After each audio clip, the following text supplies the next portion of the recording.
This is CNN Student News. 10 minutes, current events from around the world, no commercials. I'm Carl Azus at the CNN Center. Welcome to the show. First up this Wednesday, a story out of Iceland. Scientists say conditions are getting dicey at the country's Bardarbunga volcano. It's the biggest one in Iceland, and there was an increased risk last night that it was about to erupt. How do researchers know? Earthquakes, one of them the strongest in the region since 1996. They say it looks like there's a lot of magma movement in the mountain. It's not located near a highly populated area, but one reason why people are concerned has to do with flight. When a different Icelandic volcano erupted in 2010, the ash cloud it spewed shut down a lot of European airspace.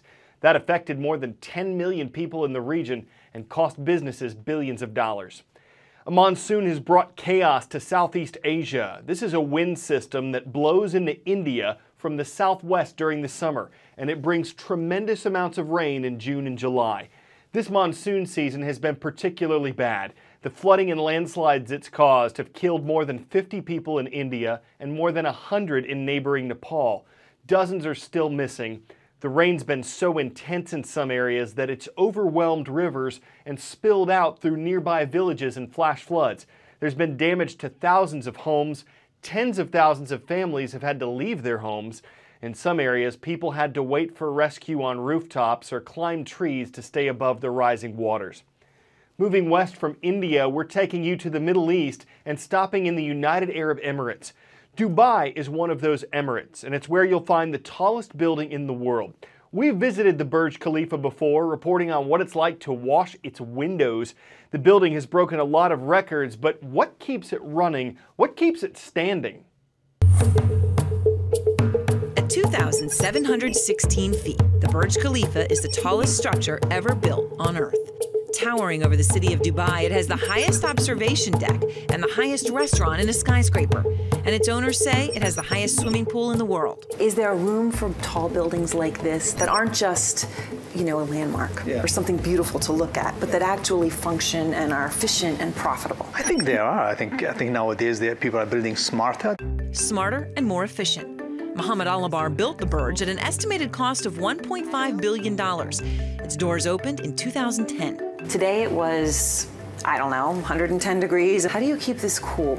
Well, of course, it's a combination of good design to start with, good advanced mechanical electrical system, of course, most advanced skin on the building. So the makeup of the curtain wall, the type of glass we are using, the way it reflects heat, all that is a combination of advanced technologies and monitoring the building every single hour. Using an innovative thermal ice storage system, the tower is currently kept cool with the equivalent of 13,000 tons of ice. The Burj is monitored 24 hours a day in a main control room, where engineers measure everything from power and water use to wind speed and seismic activity.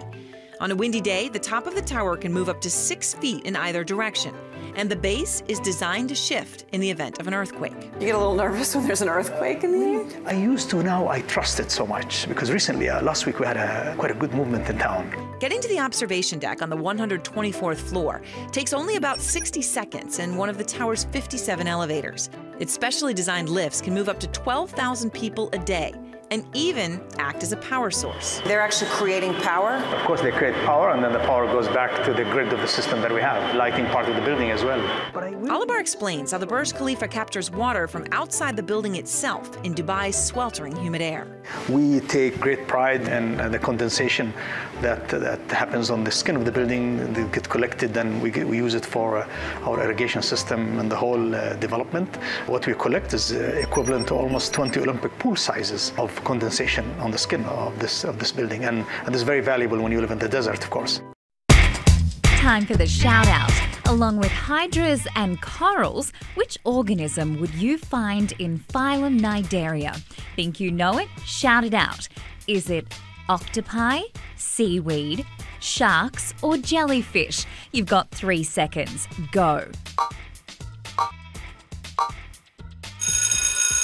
We'll take the sting out of this one for you. Cnidaria includes jellyfish. That's your answer, and that is your shout out. Also included in that phylum are Velella. They have an awesome name, but unlike jellyfish, they're not harmful to people and they don't propel themselves by swimming. They're sailors, and they're appearing by the millions on some U.S. beaches. What's bringing Velella to the American coastline? Blame it on the wind. We have something amazing that's washed up on the shores here in Oxnard, California. We have by-the-wind sailors, the scientific name Velella. These are amazing creatures. They're jelly-like creatures. They're not exactly jellyfish.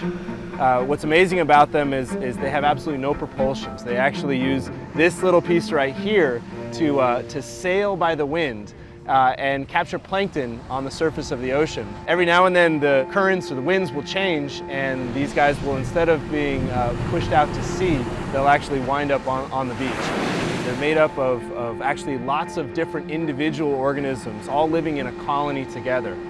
They make this sail out of a harder material. The rest of their body we can see is mostly 98% water. These by-the-wind sailors will sting to catch their food.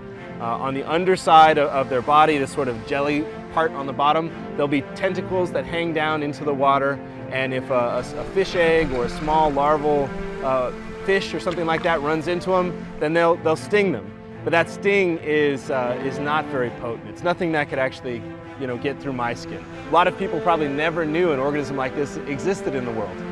And the winds change, and all of a sudden they wash up on shore, and we get to see really what the ocean's made of. It's time for the call of the roll. We're taking requests from each day's transcript at cnnstudentnews.com. So from Tuesday, we've got the Commanders in charge. They're at the Cleveland NJROTC Academy in St. Louis, Missouri. Jumping 2 states east, we've got the Panthers. These cats are from Perry Heights Middle School in Evansville, Indiana. And all the way to the southeast at Oakleaf High School in Orange Park, Florida, it's nighttime, y'all.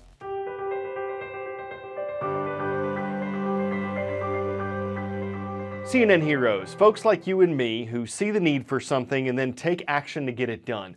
Penn Farthing is a CNN hero. He broke up a dogfight while on patrol in Afghanistan in 2006.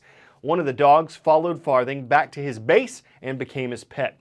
But getting the animal home to Britain was much harder, so Farthing started an organization to help solve that problem. On every single street corner in Kabul you will find stray dogs. Looking after a dog or a cat does relieve stress in daily lives, and so it holds true for a soldier as well. When I was serving in Afghanistan, I actually thought I was quite unique in looking after this dog, but I was wrong. Once we came close to leaving, I knew that I didn't want to leave them behind. To date now, the organisation has actually rescued over 650 dogs or cats for serving soldiers from around the world. Hello. And also we help the stray animals out in the streets. There is a big problem with rabies. We're not just helping the animal, we're also helping the Afghan people. When we get the call from the soldier, we have to get the dog from wherever the soldier is in Afghanistan to our shelter in Kabul. We'll neuter or spay the dog, and we vaccinate it against a variety of diseases.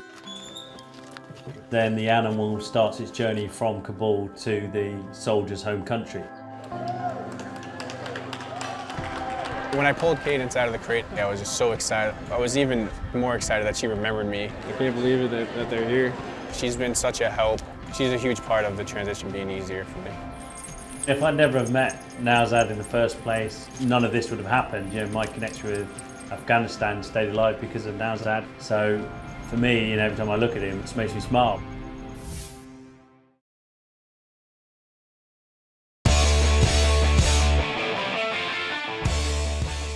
Want a Ferrari? Me too. On the cheap end though, a new Ferrari California can set you back $200,000. So you might think that a used one, particularly one that had been wrecked and rebuilt a couple times, would be a little cheaper. Wrong! This 1962 Ferrari 250 GTO recently rolled away for $38.1 million, the record high for any car ever sold at an auction. Why so much? Well, it's rare, one of only 39 of these models ever made, and at indie auction, driving up a bidding war is where the rubber meets the road. Putting it up for sale was an ingenious idea. The seller did really well. The buyer just took home 2 titles. CNN Student News revs up again with more news and puns. You're gonna love it. We'll see y'all then.